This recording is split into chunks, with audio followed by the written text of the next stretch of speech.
नमस्कार, मेरा नाम डॉक्टर अनुज गिरधर है। आज हम बात करने जा रहे हैं कान के अंदर हड्डी गलना किसे बोलते हैं। बेसिकली कान की इन्फेक्शन दो तरह की होती है। अगर लंबे समय तक कान की इन्फेक्शन है तो उसमें दो तरह से दिक्कत हो सकती है। एक होती है सेफ डिजीज यानी कि म्यूकोजल डिजीज, दूसरी होती है अनसेफ डिजीज यानी कि स्क्वेमोजल डिजीज। सेफ डिजीज के बारे में तो हम बात कर चुके हैं, जिसको सीओएम बोलते हैं, कान के पर्दे में सुराख होना। ये हमने 10 नंबर वीडियो में डिस्कस किया हुआ है। अब आते हैं अनसेफ डिजीज पे। होता क्या है कि कहीं ना कहीं हमें कान में इन्फेक्शन हुआ, एक्यूट ओटाइटिस मीडिया, या कोई जुकाम लगा, नाक से हवा नहीं जा रही, उससे कान में प्रेशर पड़ा। कई सारे लोगों में तो पर्दे में सुराख हो जाता है, वो प्रेशर रिलीज हो जाता है, बीमारी वहीं खत्म, वो अपना सेफ डिजीज की तरफ चल गया। सेफ डिजीज को सेफ इसलिए बोला जाता है क्योंकि इसमें नुकसान होने के चांसेस कम होते हैं। कुछ लोगों में वो पर्दे में सुराख होने की जगह पर्दा अंदर को खिंचना शुरू हो जाता है, रिट्रैक्शन पॉकेट बोलते हैं, वो अंदर रिट्रैक्ट होना शुरू हो जाता है क्योंकि नाक के रास्ते कान को हवा नहीं जा रही, तो वो नेगेटिव प्रेशर की वजह से पर्दा अंदर की तरफ जाता है। जितना प्रेशर पड़ता है वो हड्डी को गलाना शुरू कर देता है, धीरे धीरे वो रिट्रैक्शन पॉकेट बड़ी होती जाती है। अब समझने की बात ये, कान जितना में बाहर से दिख रहा है उतना ही नहीं है। अंदर इसमें 3 हिस्से हैं। पहला बाहर की नली हो गई पर्दे तक, फिर पर्दे से अंदर जहाँ पे सुनाई की हड्डियां हैं, जहाँ पे सुनाई की हड्डियां, उसी के साथ में पीछे ये सारा हिस्सा भी कान का ही हिस्सा है।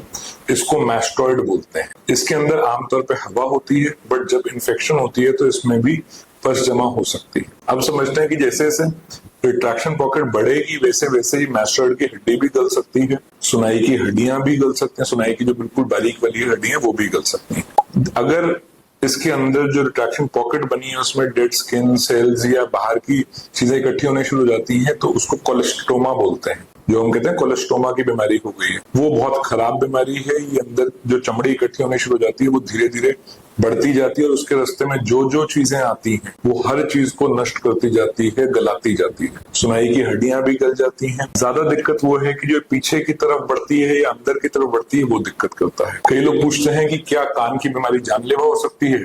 बिल्कुल हो सकती है। एंटीबायोटिक्स अच्छी आ चुकी हैं तो काफी रेयर हो चुका है, बट पॉसिबल है और पहले बहुत कॉमन था। अब समझने की बात यह है कि अगर वो अंदर की तरफ बढ़नी शुरू हो गई है तो क्या क्या नुकसान कर सकती है। तो जरूरी नहीं कि इसी लाइन से करेंगी, हो सकता है एक लक्षण हो और दूसरा ना हो। इनमें पहला है सुनाई की हड्डियां गलने से सुनाई खराब हो सकती है।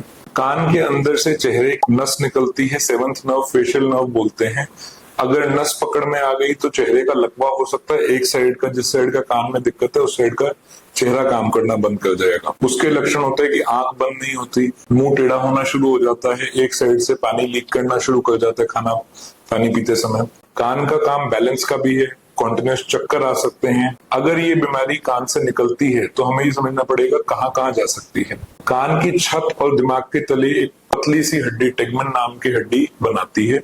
तो अगर वो हड्डी में सुराख हो गया तो ये दिमाग में इन्फेक्शन जा सकता है, पस दिमाग में जा सकता है, तब ये बीमारी जानलेवा हो सकती है। ये बुखार भी कर सकती है, ये लकवा भी कर सकती है, ये सब चीजें कर सकती है। अगर हमारी किस्मत ठीक है तो ये बाहर की तरफ निकल आती है। बाहर की तरफ निकल आई तो कान के पीछे से यहाँ से पस निकलता है, उसको फिस्टुला बोलते हैं। कई बार ये नीचे की तरफ यहाँ पे पस बना सकती है, आगे भी पस बना सकती है। तो ये बीमारी ये सारे नुकसान कर सकती है। अब बात ये आती है कि बीमारी के लक्षण क्या है। आमतौर पे अगर तो पर्दे में सुराख है तो उस ऐसे में रेशा ज्यादा बनता है। अगर हमारी हड्डी गल रही है तो उसमें रेशा कम बनता है, ये उल्टा है। अगर हड्डी गल रही है तो उसमें जो रेशा है वो बदबूदार आता है, उसमें कई बार खून भी आ सकता है और कई बार पॉलिप सा भी बन सकता है। अब समझने की बात यह है कि अगर ये हो गया है तो करना क्या है। जो मैस्टॉइड का ऑपरेशन होता है वो इस बीमारी के लिए किया जाता है। इसका उद्देश्य ये है कि हम कान को सेफ करना चाहते हैं। सबसे पहली चीज ये है कि बीमारी सारी निकालनी है, वो हमारा प्राइमरी मोटिव है कि सारी बीमारी निकाल दें और कान सुखा दें ताकि एक ड्राई सेफ ईयर मिल सके मरीज को।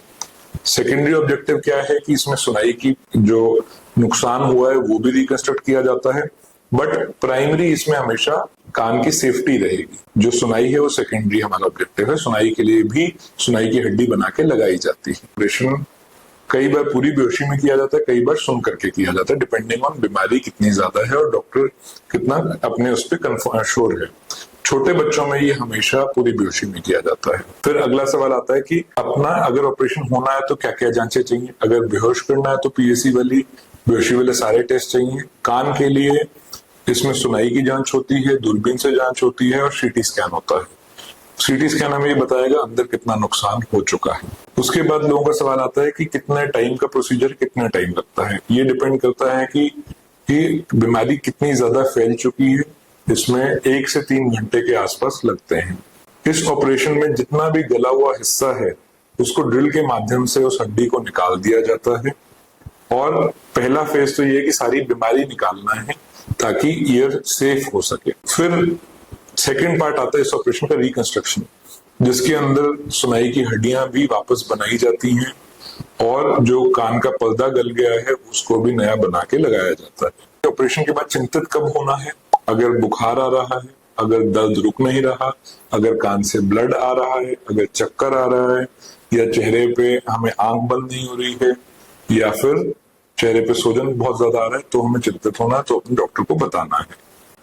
अब समझने की बात ये है कि ऑपरेशन से सुनाई भी हो सकता है बेहतर ना हो, बट फिर भी ये ऑपरेशन कराना जरूरी है ताकि ये बीमारी आगे जाके कोई बड़ा नुकसान ना करे। अगर आपको इसके बारे में कोई भी सवाल है तो नीचे कमेंट में पूछिए, और अगर वीडियो आपके काम आई तो लाइक, शेयर और सब्सक्राइब कीजिए। Thank you.